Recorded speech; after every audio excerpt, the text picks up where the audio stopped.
please listen to me. There is fire on this mountain. Not the holy kind Moses knelt before to hear from the Lord, but the kind that burns through budgets and ballot boxes. The kind that swallows schools until children learn under leaking roofs. If you ask me, I think the councillors have signed the treaty with silence because tell me why their response is, "We'll get back to you shortly." Please, sir, how long is shortly? How much longer do we wait? 34 trillion has gone through our LGAs in the past 26 years, but ask your neighbor, how much has truly reached us? It is my honor and privilege to welcome you all to this second edition of our Policy Dialogue, Local Governance Reforms, a year after the Supreme Court's ruling. All of us who have been following the work of Agora Policy can attest to the fact that Agora Policy Center has certainly created a niche for itself, for the country, as well as I think that in the world itself as well. Policy dialogues like this are more than just events. They are spaces where ideas meet, where action starts, where reform begins, and not just in documents, but in dialogue. Agora Policy is right to highlight the potential of local government's reform in Nigeria. And I think it has an essential contribution to make to this conversation. It's already making that contribution through convening a multiplicity of voices. This particular policy dialogue speaks to an urgent national priority, making our system at the local government not only democratic in structure, but impactful in delivery.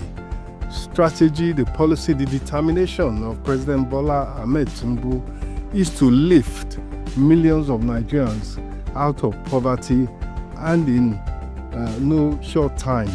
And the key starts with the grassroots, the local governments, as we all know.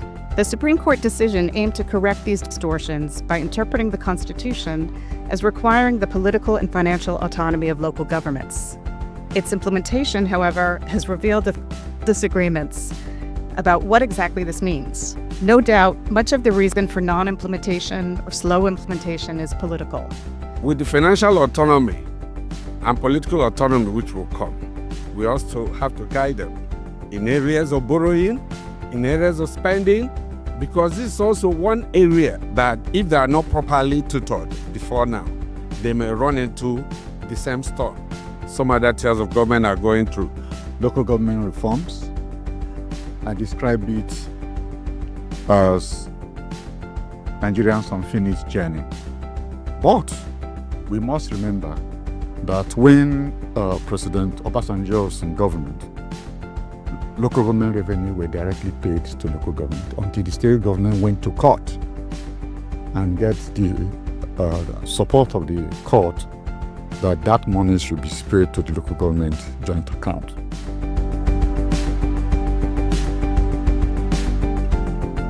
State governors are not committed to the reform because they are looking at it from the political angle. That the federal is moving into that space to erode the credibility of governors. So consequently, irrespective of what is being achieved at constitutional and legal, the governors seems to almost like unite to almost continue to frustrate this arrangement.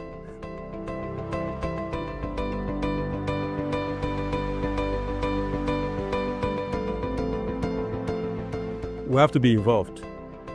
And in Nigeria, for example, we have a constitution that gives very serious responsibilities to the local government areas. In fact, as far as we are concerned in Agora Policy, the local government areas are the most important tier of government, because almost everything that should matter to you, the primary school or basic education, the primary health care center, the road in front of your house, the refuse or the garbage in front around your house, the market that you go to, place where you register your BAT and possibly passing. All of those things, are the street lights, those are the things that local government areas should do. But as many people have said here, we're not even aware that these are the responsibilities of local government areas. The local government is not a footnote in Nigeria's democracy, it is a front line. So until we meet again, I am Nancy Naji. Let's go from words to work.